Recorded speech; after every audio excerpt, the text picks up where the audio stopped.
Hi there guys, I'm Nikhil from GreedyTech and this is the unboxing and initial impressions of the Asus Zenfone Max Pro M1. Yeah, everything is a single phone. So let's get started. So guys, this is the retail box. This is the 3GB RAM variant that I received just today. I ordered it on the first flash sale and delivery date was May 15th, but for some reason they delivered it early. I don't know if everyone will receive it early or not. Now with that said, let's have a quick look at the box. So on the front it just says the name Zenfone Max Pro M1 and at the top right corner it says VoLTE and that's all we see. Now on the back we have the regular specs, IMEI number and 3 highlighting features which are supposed to be the battery life, that's the 5000 mAh battery, processor and the full view display. Now with all that out of the way, let me quickly unbox the phone. Actually this is my second time recording the unboxing. First time I forgot to press the record button, so I'm just doing it again. By the way, this has a plastic wrapping, I've already removed it. So now all that we need to do is push it in. And this is all it takes to unbox it. So let me just put that aside. So at the top it says V Photo. I don't know what it means or what it's supposed to mean. So anyway, inside we have the SIM card ejector. That's the first thing we see. Next we have some documentation, IMEI number stickers, user guide, and this is supposed to be something else. Next we have the phone itself, which I'm just going to put it aside for now. Next we have the micro USB charging cable. So this is the cable, not a Type-C, just a micro USB charging cable. Next this is the power adapter. It's a regular 10 watts power adapter which Asus calls a fast charger. And finally we have the Max box. So these are all the contents of the box. Now this is the Max box and this is how you need to open it up. And this is how it looks once you assemble it. Now we'll come back to it in a second. But for now let's come back to the phone. By the way, there is no free tempered glass or screen guard for this phone, just so you know. Now let me just peel off these stickers. So guys, this is how the phone looks. Now let's have a quick physical overview, check out the specs, and then turn on the phone to see what's inside. Now this phone is a semi-metal build with a metal back panel with 2 plastic strips at the top and bottom for antennas, and that's followed by a dual camera setup with a 13 megapixel primary camera and a 5 megapixel secondary camera for depth sensing along with a single LED flash. Now that's followed by the fingerprint scanner and Asus branding. Now on the front it has a 5.99 inch IPS display with Full HD Plus resolution in the new 18:9 aspect ratio. Above that we have the 8 megapixel front facing camera with a dedicated soft LED flash, earpiece, sensors and an LED notification light.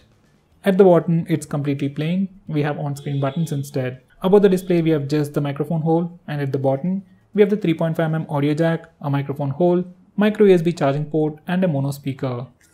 On the left side it has a SIM card tray that houses 2 nano SIM slots and a dedicated SD card slot. On the right side it has the power and volume buttons made of metal which are sufficiently elevated and have a nice tactile feel to them. Now under the hood it sports a Snapdragon 836 processor with Adreno 509 GPU and a 5000 mAh battery. This phone is currently running a skinned version of Android which is very close to stock Android based on Android Oreo 8.1.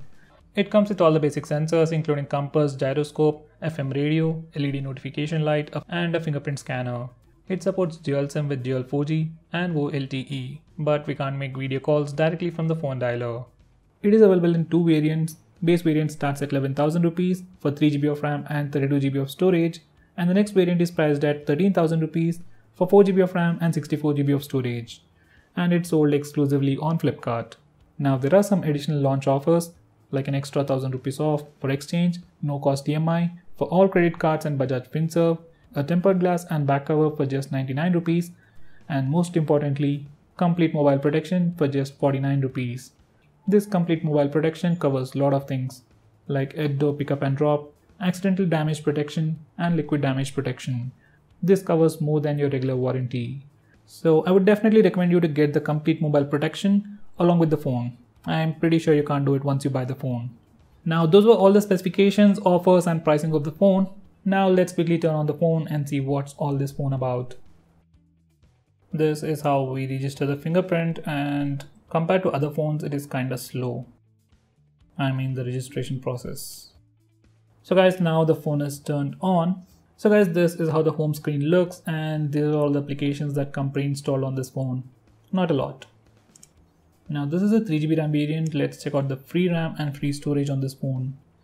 And as you can see, it is very close to stock Android, but still has a little flair of Asus Zen UI. So out of the 32GB of storage, about 8.5GB is already used. So you get around 23GB of free space for your user apps and user data. Now let's check the about page. So this phone is currently running Android version 8.1.0 with February 1st security patch. And this is all the information we get on the about page. Now let's check out the camera interface. So this is how it looks, not so modern. Now this is for the camera and for the video. Capturing speeds are pretty fast. It has HDR mode, but no auto HDR. That's a little disappointing. Now these are the settings. Just from initial impressions, I am quite disappointed with the camera interface. Now this is the depth effect or the portrait mode. Now let's switch to the front facing camera. So this is the front facing camera and we have the portrait mode even for the selfies. And this is the beauty mode. Now let's go back to the front camera. Now this is the video mode and we can record video at 4K resolution, but there is no stabilization on this phone. So guys, that was the camera interface. Now just for a quick preview, this is how the speaker sounds on the phone.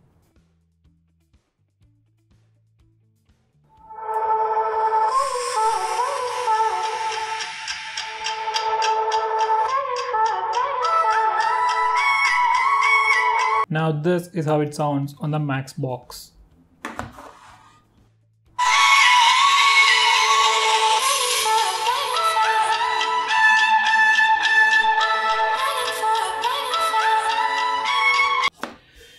This small thing definitely works and definitely adds in like an extra stand, but let's be serious, you can't really carry it everywhere, so you have to live with the speaker in this phone.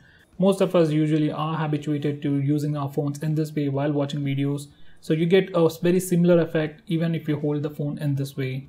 So this thing is a very good addition in the box, but it's not really a huge thing to get hyped about.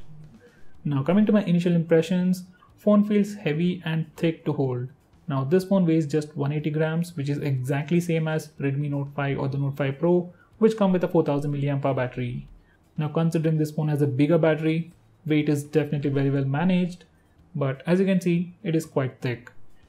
That's something we have to live with for the bigger battery. Fingerprint Scanner is simply slow, probably the slowest one I've seen in 2018. So right out of the box, this is the situation.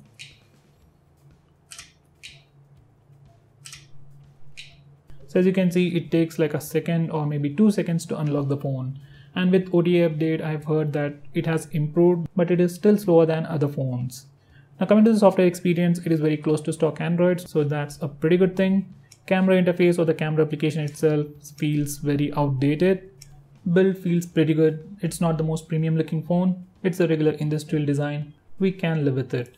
Now coming to the display, there's nothing good or bad about it. We have the regular 18:9 aspect ratio, but the bezels at the top and bottom feel slightly thicker than the current generation phones. Now right out of the box, this phone doesn't come with face unlock feature, but it will get it with an OTA update. I'll post another video about it when I get the update. So on the whole, phone feels pretty solid. So for a base price of 11,000 rupees, you're getting a Snapdragon 636 processor, 5000 mAh battery, pure stock Android, and most importantly, a dedicated SD card slot, which no other phone offers in this price segment.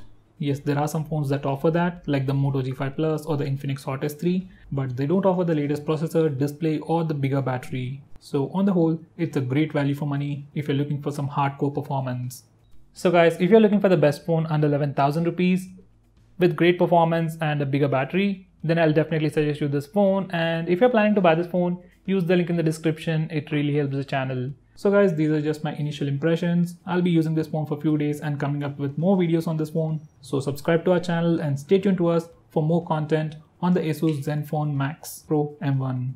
By the way, if you want us to make any specific video, tweet out to us with the hashtag AskGreedyTech on Twitter and we will try to make it as soon as possible. I'm Nikhil from GreedyTech signing off. Have a nice day.